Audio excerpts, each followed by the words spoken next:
I'm Joe Arnold, president of the Louisville Forum, and welcome to our September 2022 meeting. We meet on the second Wednesday of each month at Vincenzo's Restaurant in downtown Louisville. Again, all are welcome. Founded in 1984, the Louisville Forum is a nonpartisan public issues group that hosts debates and discussions of contemporary and sometimes controversial public policy issues that affect the greater Louisville community. For more information on our programs or to make reservations, please visit louisvilleforum.org. Well, the 2022 election is the first in 28 years with a vacancy in the 3rd Congressional District. Who should succeed 8-term Congressman John Yarmouth upon his retirement? You have 2 opportunities today to make any noise at all from out here. To applaud the candidates, I hope, when I introduce them now and then later on when the debate concludes. So now please join me in welcoming our nominees from the Democratic Party, Senator Morgan McGarvey, and the Republican, Stuart Ray. Thank you.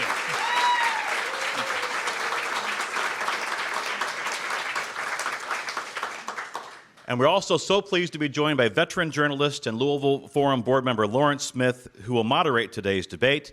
But first, we're going to get to the candidates' statements, and decided by a coin flip ahead of time, we're going to go first with Senator Morgan McGarvey. Thanks. Thank you. Thank you to the Louisville Forum. I'm looking forward to this debate and discussing the issues of the day in this room, where so many important civic conversations have taken place. Now, I've learned over the years never trust someone running for office who says they'll be brief. But we are time limited to 5 minutes.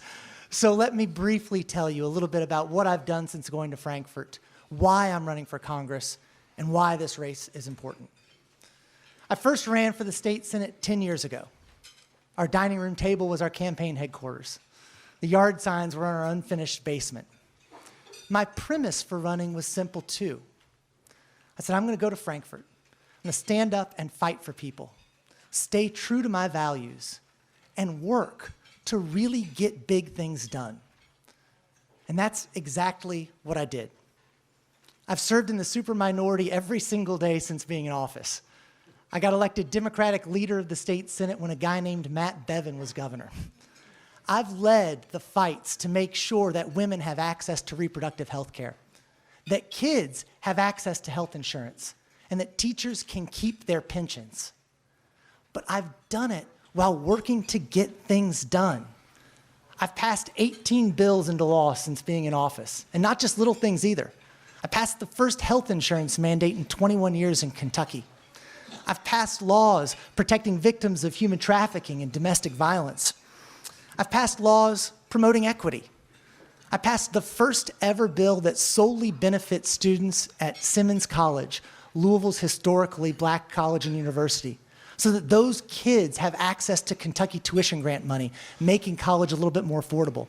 And Simmons College, which started as a teaching college, can finally offer a teaching degree so more black teachers get in our classrooms. I even passed a law preserving marriage equality in this state. Along the way, I learned that if you want to be an effective leader, the 2 most important things you can say are, I don't know, and what do you think? Consensus and progress are built on listening and questioning, not finger pointing and scoring political points. And that's why I'm running for Congress. I think we must believe that we can still listen to each other and accomplish great things.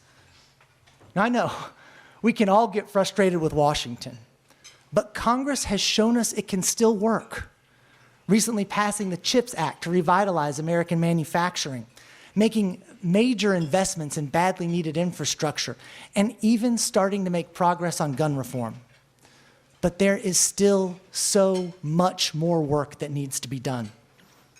Right now, women's rights are under attack. We must codify Roe v. Wade.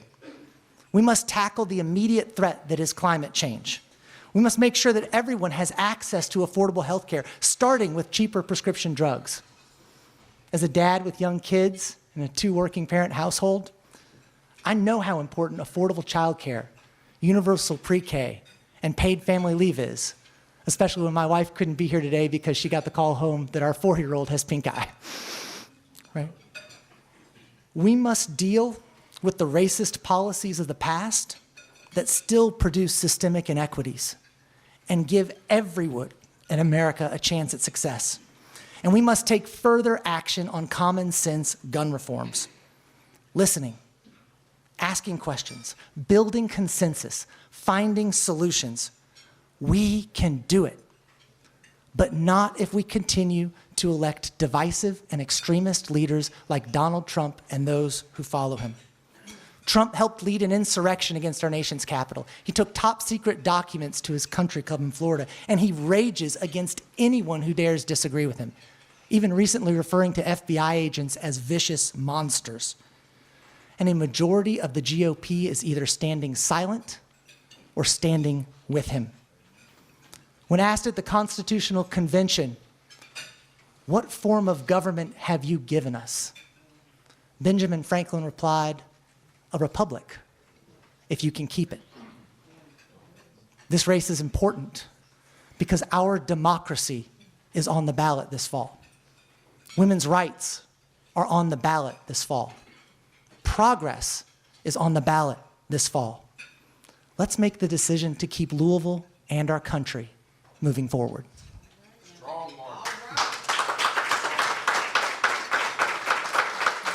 We do ask if you would just hold your applause, please, and let the candidates speak, and then afterwards we'll applaud them both. But Mr. Ray. No problem.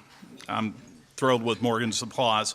And thank you. I want to thank the Louisville Forum for hosting this event. It is great to be here, as Morgan said, here at Vincenzo's and this important room, and we've all been down here many, many times. It's wonderful. Thanks to Joe Arnold and Lauren Smith for hosting this. This is a fantastic debate, and I know Morgan and I are probably both equally excited to kind of really start talking about the issues and move our ideas forward, because there are going to be some polar differences between our ideas. And I just want to introduce myself. I'm Stuart Ray. I'm your Republican 3rd District candidate, and I'm very happy to be here and very happy to represent the Republican Party.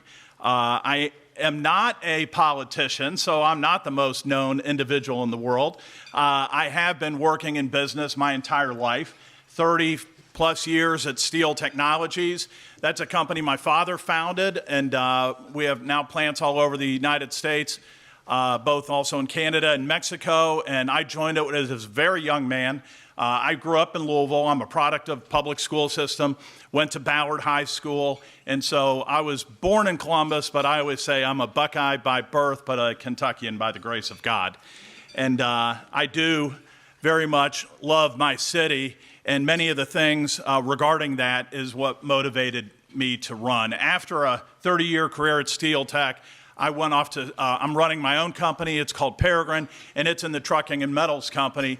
And we run about 50 plus trucks all over the country and deliver goods. Might touch on a few things going forward, like supply chain management, that have been issues. But, you know, yesterday wasn't a good day, Morgan. And it's a reflection of the policies of the Biden-Pelosi administration. The stock market tanked 1,200 points as a result of another announcement of 8.5+% inflation rate. Now it's 8 to 9% month over month. The market did not like it. The market didn't expect it, and it tanked 1,200 points.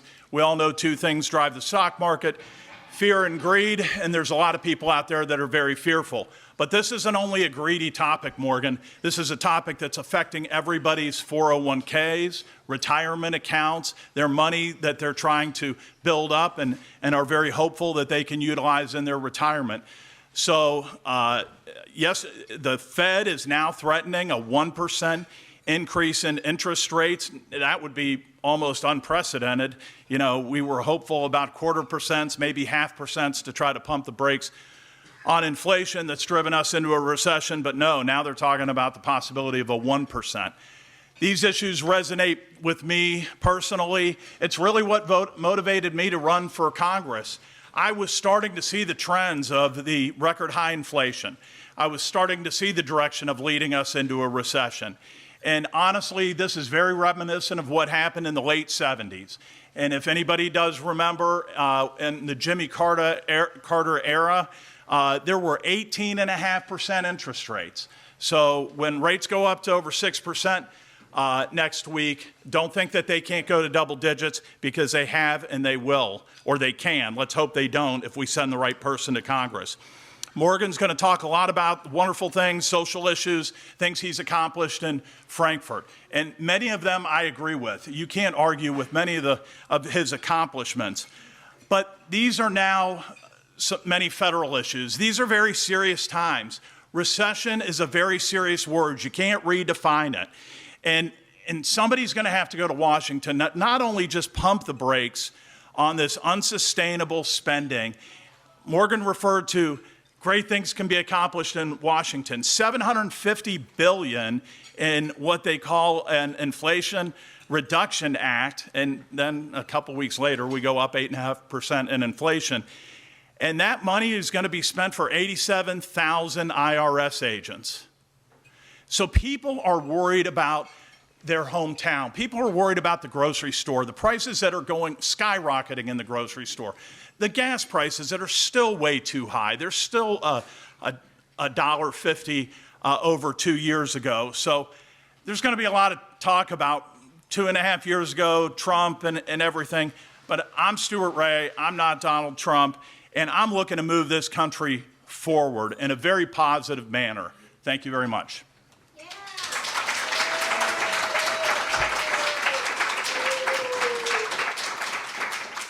All right, thank you both. The questions, as Joe mentioned, will come from me and also from you.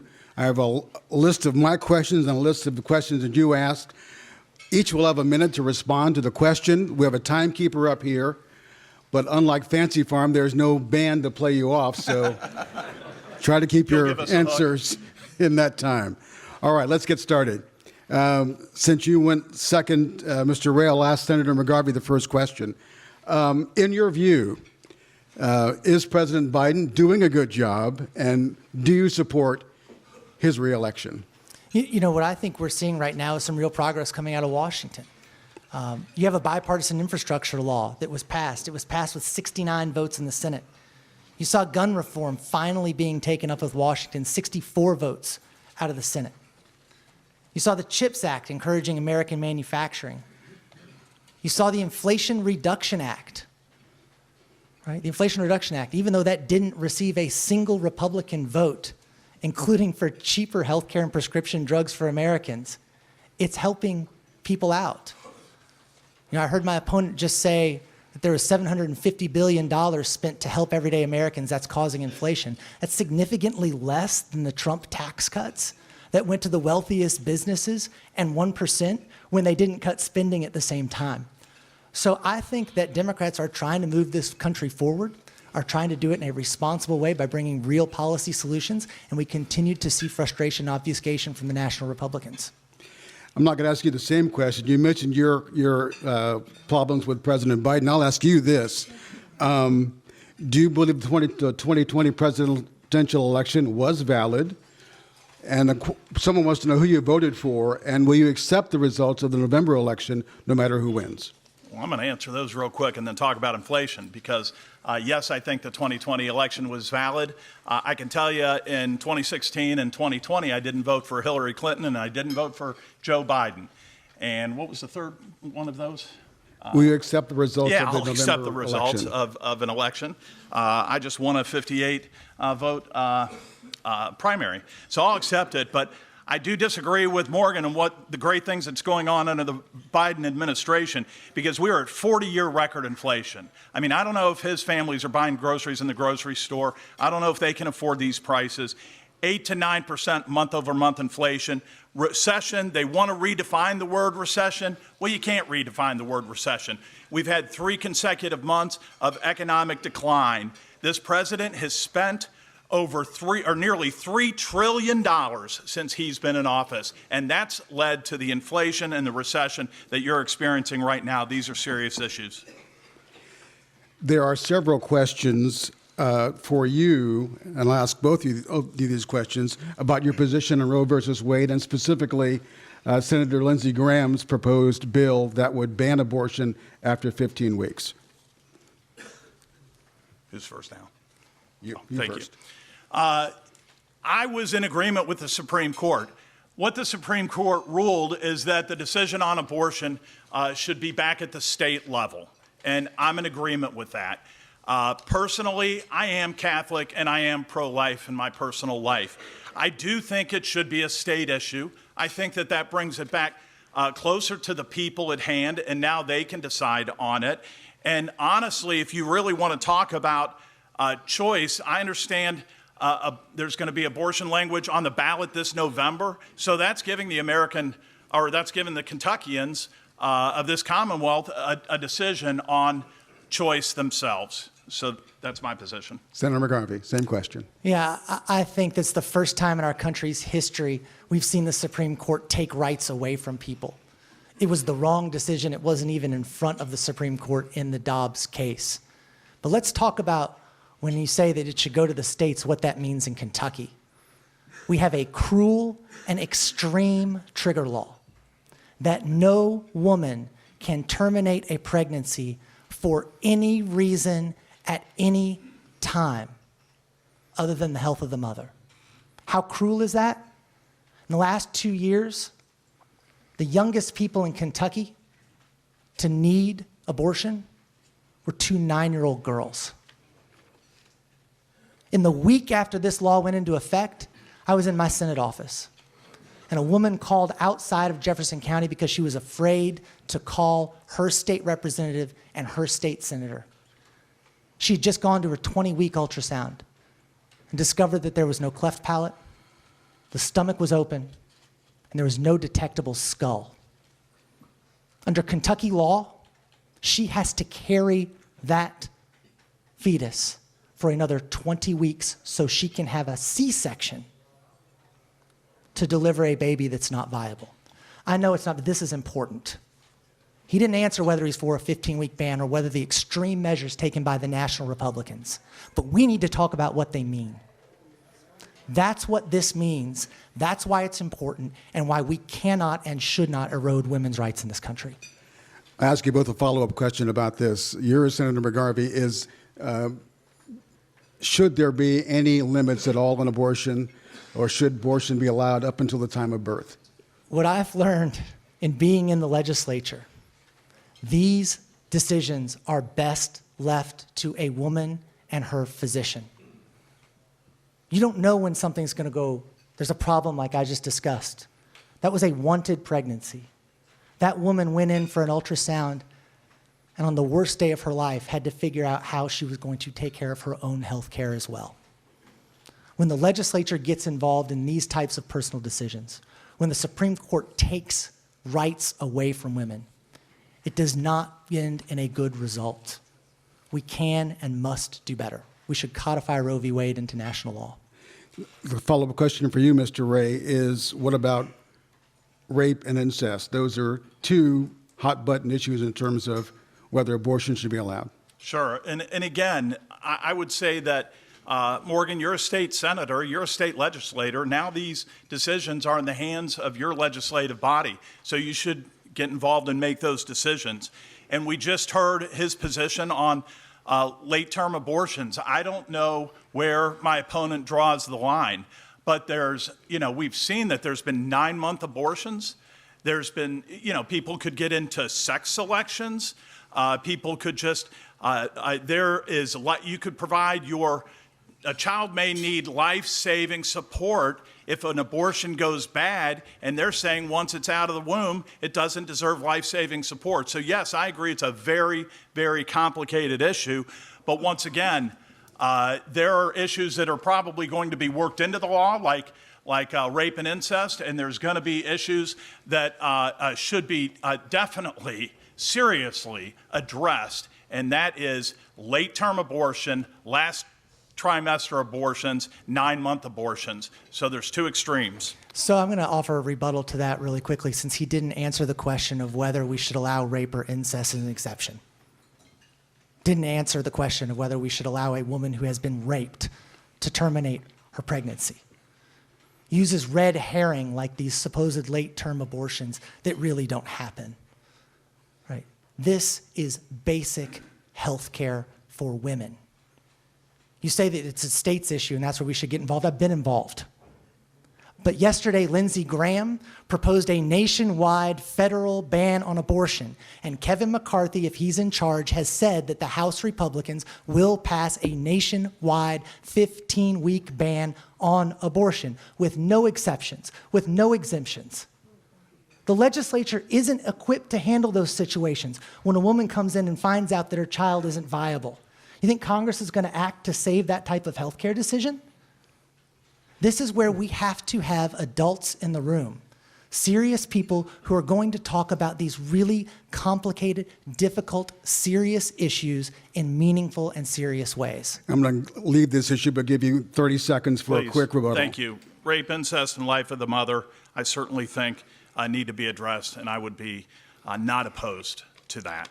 So yes, I question whether Morgan should be referring to who's the adult in the room, but regardless of that, they are very serious subjects, and I'm here to address them, and I'm here to also defend life, and life does need to be defended, and we just can't have carte blanche abortions, including in the last trimester. Question for Senator McGarvey. This is from the audience. Quote, after your support of the rioters in Louisville and publicly calling them peaceful protests, how will you gain the respect of the police and downtown small business? And I'll expand that to talk about crime in general. Yes, so I've been working with the police on many important issues over the years. We passed the law to protect victims of human trafficking, really having a shift in how people view that, viewing it in the paradigm as a victim. Someone who is human trafficked shouldn't be charged with the crime of prostitution. They're a victim of that crime. I've worked with police on several issues in Frankfurt, including with Representative Couture-Heron, who's here today, to make sure that there's a statewide ban on no-knock warrants. The reality is we all want our communities to be safe. We all want to feel safe in our communities, and I think everyone should feel safe and should be protected and served. I don't think that means that means no accountability. I think we should have accountability. But we should work with law enforcement, with social services, and address the root causes of crime to make our communities in this city and across the country safe. Mr. Ray, your thoughts on the protests in downtown Louisville in 2020, police reform and crime? Correct. Yes.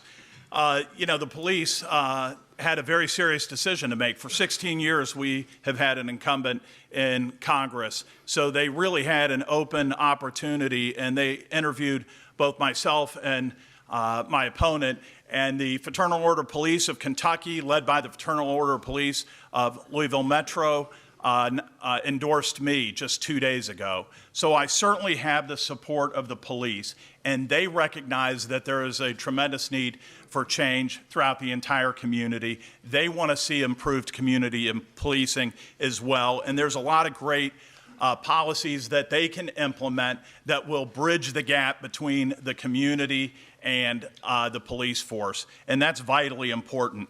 But it starts with supporting the police and hiring 300 to 400 more officers. They're terribly understaffed. That's jeopardizing not only the safety of the children of our community, and those officers on the street.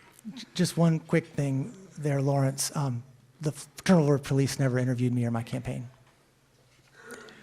Question for Mr. Ray from the audience. What gun safety reforms would you support or introduce in Congress? Gun violence is a terrible plight on the city of Louisville, and it's led by illegal guns that are on the street that need to be removed, including we're now finding a gun in a school every week. Yesterday it was at Western. So as far as it relates to the gun violence that's plaguing the city, the record murder rates under 50 years led by the Democrats in the mayor's office and 16 years of this congressional leadership, the record murder rates are year over year. But as far as I'm going to protect the Second Amendment, and I don't think that's any secret to anybody in this room, but I think there definitely we can get the illegal guns off the streets and crack down on crime and improve judges. The catch and release has to stop today. So Senator McGarvey. This is a major difference between me and my opponent. Just as recently as a few weeks ago, on his website, he said he would never, ever consider any gun reform proposal, and that's a, quote, blood promise. That's not the type of legislation we need. In 2020, there were 900 people who died with death by firearm, 10 mass shootings. Over 60% of firearm deaths in Kentucky right now are death by suicide. I have worked with Republicans on common sense gun reforms like crisis aversion risk retention order. I think we need universal background checks. I think we need to make sure 18-year-olds can't buy assault-style rifles. These are supported by the majority of Louisvillians, by the majority of Americans. We need a Congress willing to enact them. Morgan, I said on my website that I would defend the Constitution of the United States. There's this amendment called the Second Amendment. That's in there. First Amendment's in there. Somehow you believe that you can pick or choose, but I got news for you. If you're or I'm fortunate enough to get elected to Congress, you're going to have to take an oath. And that oath is to defend the Constitution of the United States, and you cannot pick and choose what you want to defend. I don't like the 16th Amendment, but I pay my personal income tax every day anyway. So there's all kinds of amendments, and the Constitution needs to be defended. Senator McGarvey, any last word? Sure, the Second Amendment does reference a well-regulated militia, and I think I'll be respectful of that.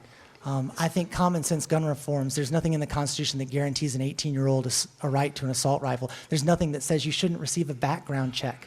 Already, I mean, I guess if you think it's absolute, then you think felons should be able to buy handguns. Then you think you should be able to take machine guns into any type of building. You know, you worked about working with law enforcement. I worked with law enforcement just this year to beat a law in the Kentucky General Assembly that would have allowed any lawyer under any circumstance to take guns into courtrooms. We defeated that law. Lawyers can't take guns into courtrooms. That is constitutional. Question for both of you from the audience, and I'll begin with you, Senator McGarvey. How can you, as a federal legislator, work to address equity and inequity in the education system in the era of CRT? Yeah, I think education is so vitally important. Two of my kids are in elementary school right now.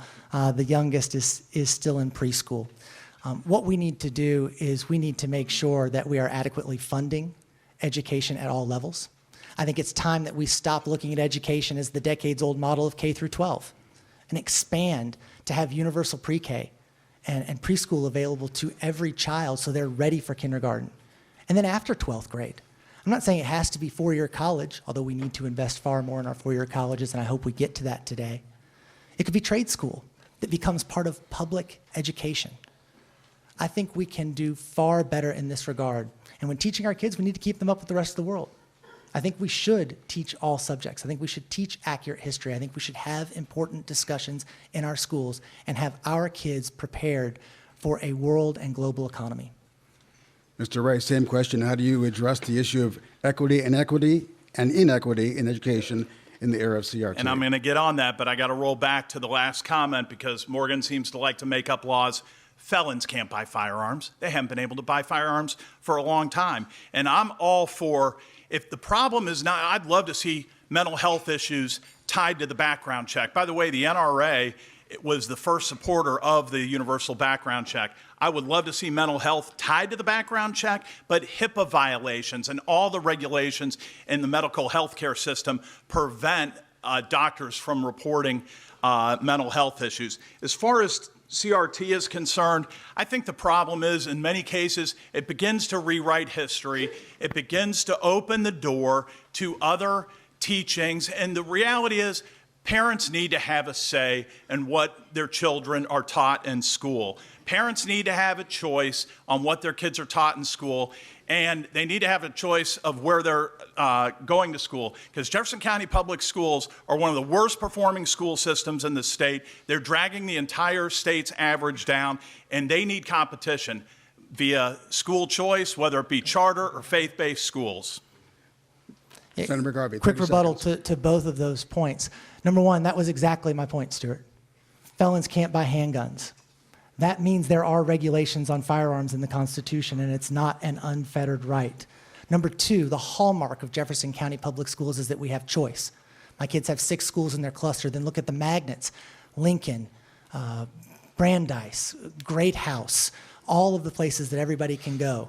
The problem is we have 2 types of parents and thus 2 types of kids: choosers and non-choosers. What we need to do is work on getting more choosers and a better system that's available to all kids. Mr. Ray, any last word? When some of the worst performing schools in the Jefferson County public school system are on the west end, serving in the south end, serving some of our most impoverished neighborhoods, we have to improve the school system. I'm a competition guy. I think the only way to improve the results in a school is to provide them competition. That needs to be through faith-based schools. That needs to be through charter school choice. That's the only solution to improving a public school system. When they see their populations decline, that principal is either going to have to get competitive or he's going to get fired, and I don't care which one happens. All right, we're going to move on from that question to another question from the audience. This one beginning with you, Mr. Ray. What is your position on equal rights for LGBTQ people? No, that's great. I absolutely feel as if there should be equal rights under the Constitution provided to everybody. I have LGBTQ supporters also. I know that Morgan has worked hard on these rights and issues, but if you look at the Constitution, everyone deserves equality, and I'm 100% for that. But the reality is you can't segregate communities. Everybody's worried right now about the cost in the grocery stores, about the costs in the gas pump, and you can't worry about planning a wedding if you can't afford what's going on your kitchen table and what's going on in the world of energy and gas supply. Senator McGarvey. Yeah, thank you, Stuart. I have worked very hard on these issues. They're very important to me. I think not just in politics, but in life, we are judged by how you treat those on the margins. And we need to make sure that everyone has equal rights. All means all, right? That's what we need to do. The unfortunate reality is that's not the case in today. And when you saw Clarence Thomas in the Dobbs decision say that they are coming for gay marriage next, and still a majority of Republicans in Congress vote against allowing LGBTQ plus people to get married, this is still a fight we must have. A follow-up question on this topic for both of you. A big national debate in this area right now is gender reassignment surgery, specifically for minors. What's your position on that? Gender reassignment surgery for minors. Again, what I go to is medical decisions should be left between doctors and patients. Mr. Ray. I just want to mention the Thomas concurrence. He was standalone in his opinion on that, and no other justices joined in on what he said. Wow. Gender reassignment to minors. No, I think, first of all, it's illegal. I don't think it happens. It can't happen. Yeah. But you just said it was okay. It should be between the patient, which is a minor, and their doctor, and that's not okay.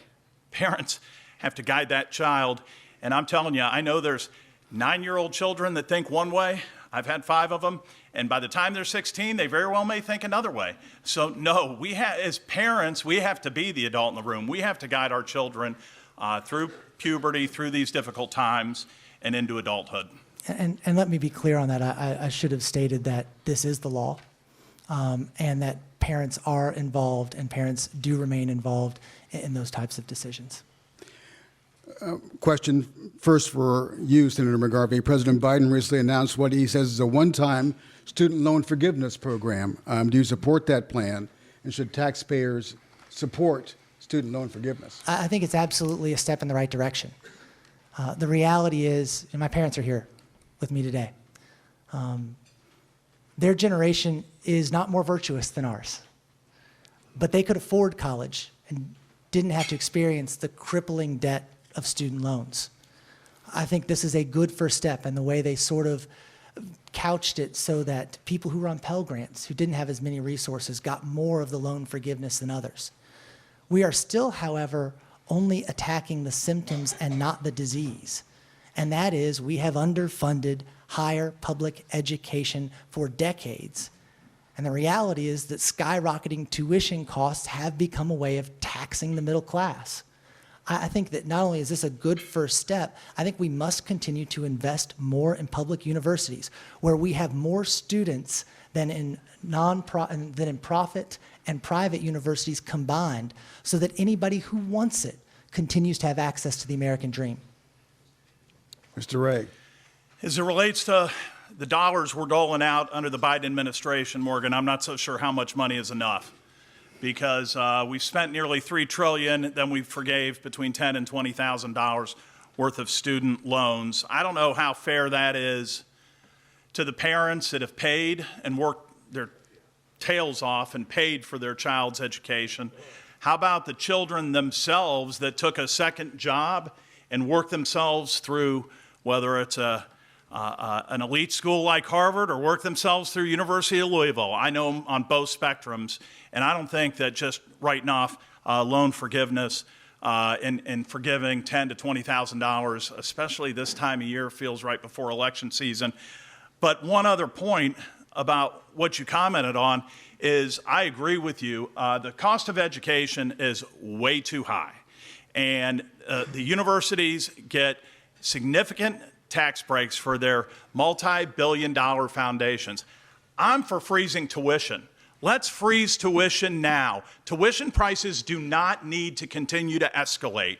Many of these universities are rich. If they're not wealthy and they need help, we can identify those universities. But other than that, prices keep going up and up and up, and yet they're sitting on trillion-dollar tax-free foundations. Question from the audience for both of you, and we'll start with, I think with you this time, Mr. Ray. How would you vote on whether to allow the January 6th committee to finish its investigation after the election? You know, we commented on rioting earlier. As it relates to January 6th, when people stopped protesting and started violating the law, I denounce that seriously. There is no excuse for storming the Capitol, trying to change the outcome of the vote, threatening the life of the vice president. You can go on and on. That's absolutely unacceptable. If there are laws broken, the January 6th committee needs to move forward, that's fine. I'm about moving this country forward. What the Biden, Pelosi, and Schumer agenda has been doing to this country, spending way too much money, we need to pump the brakes. I'm a lot more about looking forward than I am looking back. Senator McGarvey. We agree that what happened on January 6th was atrocious. It was an act of domestic terrorism. It was wrong. I was actually sitting on the floor of the state Senate when it happened, and all of a sudden you started seeing the murmurs and the cell phones and the text messages go off, and we went off the floor and watched it on TV. I was absolutely sick at my stomach at what I saw. I think every American should be sick to their stomachs at what they saw that day. And I think the only way to heal and move forward, which I agree we should and must do, is to conclusively determine what happened, and anyone, if they are, who's responsible, should be brought to answer for those. Question about climate change. Do you believe climate change is real? I'll start with you, Senator McGarvey. And what should the country do about it? Yes, climate change is real. Even the Republicans have moved from climate denial to simply climate delay. But we need to have a common set of facts here. And in Kentucky, it should be easy. We watched tornadoes rip across a 250-mile swath of western Kentucky in December. We watched historic floods ravage the eastern part of our state just recently. On the Today Show with the tornadoes, Al Roker said that tornadoes are happening in Kentucky because temperatures are increasing in this part of the country, bringing those weather events here where there are more population centers and off of the plains in places like Oklahoma where they've been before. So we need to do something about it. And we can. In fact, I'm sort of bullish on this. I think not only should we move to a clean energy economy, I think that Kentucky should be at the forefront of that. We paid for the last energy revolution. We paid for it with the lives of our miners, and the beauty of our mountains. And we should be at the forefront of the next energy revolution. I applaud things like that Governor Beshear is doing in bringing the electric vehicle battery plants here, and I know there's more we can do.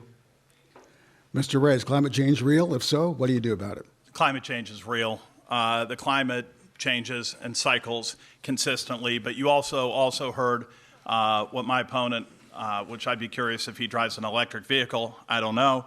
I drive a gas-consuming automobile, And the problem with the Green Initiative is the pain is the plan. The pain and Budapest, the head of transportation, said it. I'm surprised that more people aren't buying electric vehicles with gas prices being so high. What? I mean, the pain is the plan. They're forcing gas prices up to try to force you in an electric vehicle. I'm not opposed to electric vehicles. If you want to buy one, if you can afford a $75,000 to $100,000 electric vehicle, it's your right to go out and buy one. But when Washington implements pain on my citizens, on Louisvillians, and on the people of this country to raise gas prices to $5, diesel at $6, how do you think that works for trucking companies? And that impacts everything you touch.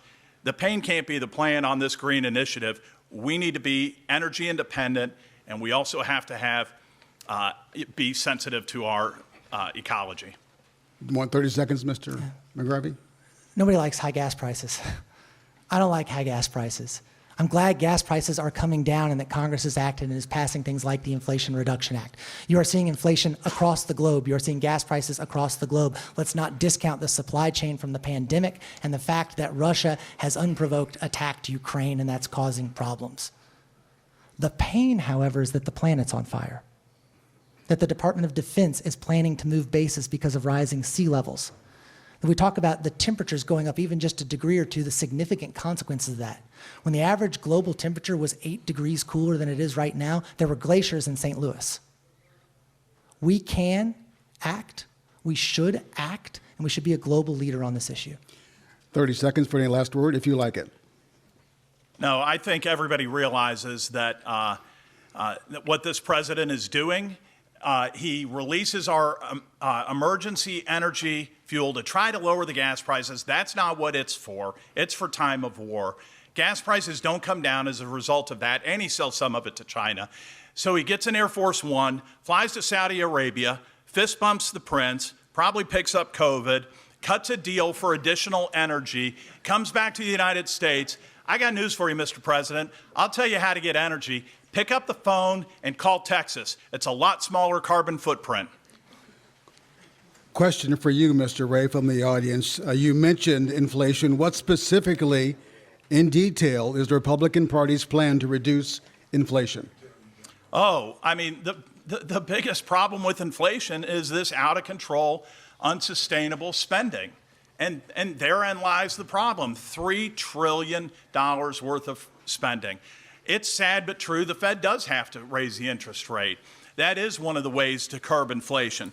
But you just can't spend money, and I haven't heard anything that Morgan has said where he doesn't like to spend money, and you can't continue to just spend money over money, dollar over dollar, and expect inflation to come down. It will not come down. Everything's up at the grocery store. Everybody's up at the gas pumps. You know, there's petroleum. You know, inflation's going up. We saw what the EPA did to the baby shortage formula. There's petroleum in baby diapers. These policies are hurting mothers in this community. They're hurting families in this community. And it's just unacceptable. It's so important that we're energy independent. Senator McGarvey. Yeah. Again, nobody likes inflation, right? It is impacting all of us and all of our families in many different ways. There have been measures in Washington to curb it. And look, the Republicans haven't voted for them. They didn't vote to cap the cost of insulin for people who have private pay insurance. They didn't vote to cap the cost of prescription drugs, not a single one of them. And this is not a deflection, but it's a reality. Projections just came out this week that global inflation is projected to be 7.5% by the end of the year. This is not just an American problem. What you see is the American Congress trying to lead on it and being stopped by a party who would rather use it as an election year cudgel than give families real relief. Question for both of you. There's a growing effort to legalize marijuana for medical purposes, if not for all purposes. Starting with you, Senator McGarvey, what is your position on legalizing marijuana? Marijuana should be legal. Is that it? That's it. In all circumstances? Yeah, I think marijuana, I've proposed legislation in Frankfurt to get medical marijuana I proposed legislation in Frankfurt called Let's Grow to legalize, expunge, tax, and treat marijuana. 37 states already have some form of legalized marijuana. This is an area where the Congress should act. It should be legal in all 50 states, and legitimate businesses should be able to interact with it. Mr. Ray. Medical marijuana absolutely should be legal, but here we go. That's a decision that needs to be made in Frankfurt, and Morgan spent the last 12 years in Frankfurt, and we haven't made that decision. So medical marijuana should absolutely be legal.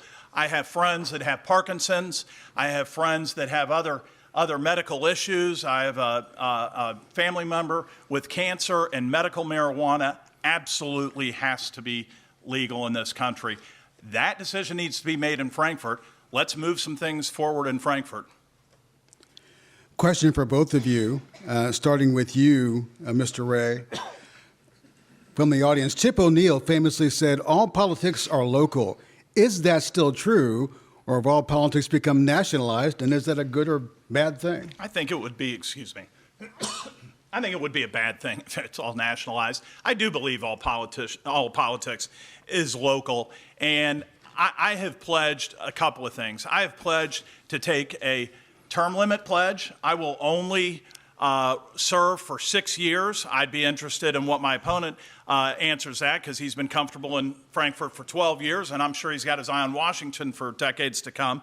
But I definitely have pledged to anybody that has been in front of me that I will continue to have a focus and keep an eye on my community, the city of Louisville, the Commonwealth of Kentucky. That's what's vitally most important to me. That's why I want to go to Washington to serve, to represent you all in Washington with an eye on Louisville at all times. We got enough problems here. Certainly I'll be faced with federal issues, but I do agree, politics is all local. Senator. I've only been in Frankfurt 10 years, but trust me, as a Democrat, it does feel like 12. I've met Stivers, I agree. Yes, I think politics is local. In fact, one of the parts of the job I love so much, and I love being a legislator. I love the policy. I love the give and take. I love the debates. But one of the biggest things is constituent services. It's being the local representative to state government or to federal government, whether that's helping a veteran who needs navigating the system to get health care because of their service, whether it's helping somebody with an immigration issue, whether it's helping somebody who simply just lost their passport while they were on a trip and needs to come home. The constituent services really fuel me, and I think fuel a big part of the job for Congress. If you leave that part behind, you won't be there very long. And that's why I think politics remains local. Another question for both of you, and you mentioned immigration. We'd like to get your position on the immigration crisis right now at the southern border. Yeah, I think that we all want to have safe and secure borders. We also need to recognize that this is an area where Congress truly has failed to act. We do not have a comprehensive immigration reform bill to come out of Congress in many, many decades, and it's past time that that happens. We need to bring 11 million people in this country out of the shadows. Recognize the contributions of immigrants. Recognize that America, despite the debates, despite what we talk about here, still remains a shining beacon of hope for people throughout the world where they can come and make a better life for themselves and their families. I think immigration reform is necessary. I think it's necessary to continue the American dream. Mr. Ray. Morgan, I agree with you. Immigration reform has been ignored for decades maybe, and we do need a broader, more expansive immigration reform policy and allow more people into this country legally. However, the Biden administration that you touted, and I suspect you'll go and support Biden Pelosi's agenda. Your first vote would probably be for Speaker of the House, which would be for Nancy again, if you're in the majority, but has this open border policy. And our borders are porous, and people just they're coming up hundreds of miles to get to the border. Then they're going hundreds of miles after they get to the border. I've seen it. I've seen people with injuries very close to the border that have been left behind by the coyotes. This administration, Biden's border policy is a wreck, and it's inhumane. Hundreds and thousands of people are coming across this border daily. And let's not forget, it was only a few short months ago that 50 migrants were found dead in the back of a semi as a result of coyotes abandoning them, bringing them in, and they died from heat exhaustion with lack of water. The human sex and drug trafficking is out of control, and it's all as a result of Biden's ignoring the border policy. Yeah, anyone want to add to that for 30 seconds? Yeah, I thought it was interesting that you hit me on supporting Biden when you voted for Trump twice. The reality is Trump tried immigration. He had the Congress, he packed the courts, he built a wall, he had camps, and he put people in cages separating children and families. And you know what? It didn't work. So we need to continue to have safe, secure, effective borders and comprehensive immigration reform that allows people in and out of our country in a legal, humane, and effective way. Do you want to build a wall, Mr. Ray? I want to restrict, I don't want to give false hope to migrants that are trying to get into this country and risking their lives. It's inhumane. We're seeing it happen, and this administration is ignoring it. Question from the audience from both candidates. The Census Bureau reported that in 2021, the supplemental poverty rate for children fell by almost half. The expanded child tax credit was a major factor in this drop. What is each candidate's plan to sustain this progress, and are you in favor of the child tax credit? We'll start with you, Mr. Ray. I am in favor of a child tax credit, and I think it's appalling what's going on as far as children care in this country. I probably agree with Morgan on many issues as far as addressing pre-K and affordable child care in this country. It's too much of a burden on the mothers. So a lot of times Republicans are labeled as the heartless, no spending of any money or no generation of any revenue, but we definitely need to offer our struggling parents a child tax credit. And we also have to identify, we got to make sure that there's baby formula in the supply chain. We got to reduce the prices in the grocery store for mothers. And, you know, we got to address issues that impact both women and men voters throughout this community. Yeah, I'm really glad to hear that answer. We do agree the child tax credit should be extended. And I think actually what you said, Stuart, reminds me that most of the time what we do in Frankfurt, I think a lot of even what you see in Washington, or what you don't see, is there's agreement. On the bills we pass in Frankfurt, 80% of them, 90% of them pass unanimously. These debates are focused on highlighting the differences between candidates, and I don't think they ask enough about areas where we do agree, like making sure that children are taken care of. Question for you, Senator McGarvey, first, and then to Mr. Ray. The national minimum wage has been $7.25 since 2009, especially now with inflation soaring. Do you support raising the wage, and by how much? Yes, I absolutely support raising the minimum wage in this country. I have supported proposals in Frankfurt for many years to raise the minimum wage. The reality is, at the minimum wage right now, if you work 40 hours a week, 52 weeks a year, never taking vacation, this includes holidays, you make $15,080 a year. That's not enough to take care of yourself, much less a family. I think we have to raise the minimum wage, make sure it is a floor, but raise the minimum wage so that people in this country can take care of themselves and their families if they're working 40 hours a week, 52 weeks a year. Mr. Ray. Minimum wage is not supposed to be a wage that sustains a family on one income for a year. It's not. It is not a good analogy. It simply isn't.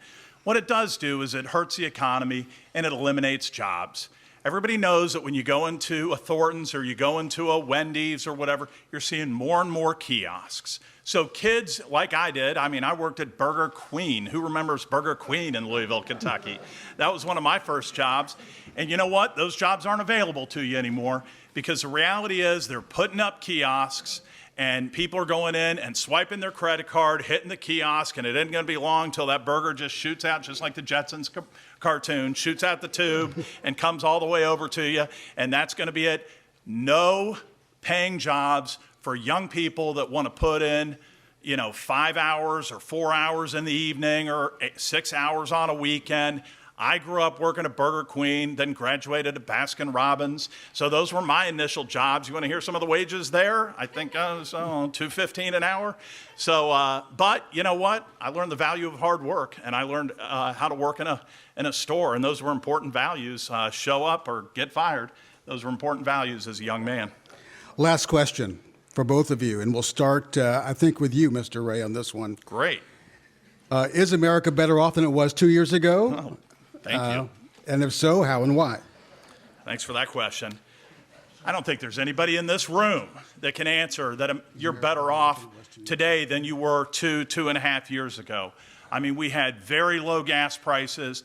The economy was booming, and we had, there was tremendous growth throughout this country, and there were some good things going on in Louisville, but not much, and that's been the problem. We've been under 50 years of leadership from my opponent's party as far as the mayor is concerned, and we've been under nearly 2 decades of leadership under John Yarmouth's reign.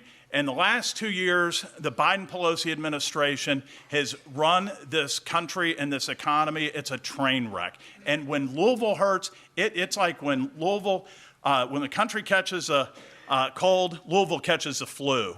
And that's what's happened with this economy and how badly things are. So I definitely don't think we're better off. That's why we need a change. We need to stop the Biden-Pelosi agenda.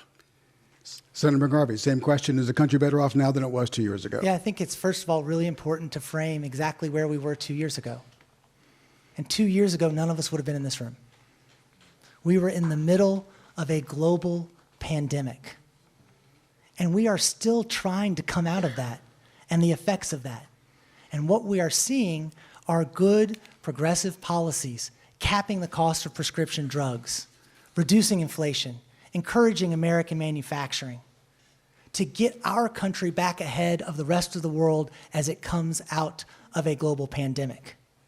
And while we were in that global pandemic 2 years ago, Donald Trump was president. A man who would go on to deny the election results, who would lead an insurrection at our nation's capital, took top secret documents with him when he left the White House. I cannot imagine someone saying we were better off 2 years ago with him in charge than we are today. All right, now it's time for closing statements. 1 minute from each candidate, and based on the coin flip, Mr. Ray will go first, and then Morgan McGarvey will have the last word. Well, sadly, we didn't talk on a couple of topics. National security is a big issue. The war in Ukraine is a huge issue. And I am not an admirer of what Biden's lack of preparedness to support Ukraine. And now we have no end game there. So we were slow to react. We saw 150,000 troops building, and now we have no end idea as far as getting out is concerned. And national security, our withdrawal of Afghanistan and leaving 13 of our service members to die in an unplanned, ill-prepared withdrawal in Afghanistan is a travesty. So these are serious issues that are going to be faced by Congress going forward, and we just cannot rubber stamp the Biden-Pelosi agenda. I hear a lot of Trump, Trump, Trump. That was 2 years ago. I know who's going to be president for the next 2 years, and I hope who's not going to be Speaker of the House for the next 2 years. And we talked earlier, we touched on community involvement. I thought these were closing remarks? 1 minute. Oh, okay. We talked about community involvement. I want to announce right now that if I'm elected, you're allowed to put your congressional offices where you'd like to. I'm going to put my congressional office in the West End. We haven't talked 1 minute about the West End in Louisville, and it's been ignored by the mayor for 50 years. It's been ignored by John Yarmouth for 16 years. And I'm going to put my office in the West End, and I want to be close to improving our entire balanced community, both in the West End, the South End, the East End. Indiana can take care of itself. Mr. McGarvey, I'll give you a minute and a half as well. Thank you. I told you what I said when I decided to run for the state Senate 10 years ago. The theme of my campaign is that I'm going to stand up and fight for people. That I'm going to stay true to my values. And that includes always being willing to work to get things done. That decision was made at the dining room table with family and a few friends. 10 years later, John Yarmouth gets out of this race. We both announce who are running for Congress. Now all of a sudden you get teams around you and those sorts of things. And the consultants say, what's your theme of this campaign? It's that I'm going to go to Washington and promise to stand up and fight for people and stay true to my values and try to get things done. Because that's what we need. We need real solutions. We need listening. We need questioning. We need being willing to work to move this country forward. When you think about the idea of Kevin McCarthy becoming Speaker of the House, with the radical agendas that he has supported, proposing a nationwide ban on abortion, not considering any type of gun reform, continuing to support what President Trump did when in office. That's not real solutions. That's not what's going to move this country forward and get us back to what I think is the civility and promise of our country. Let's express our appreciation for both candidates. Thank you. Yep. Come on. Thank you both. And please join me in thanking our moderator, Lawrence Smith.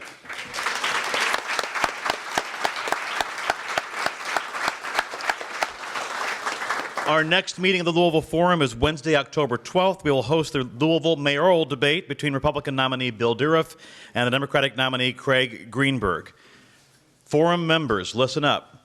Reservations open exclusively for Louisville Forum members this afternoon. I'm thinking at 5 p.m. We have to work on getting the website re-engineered for that.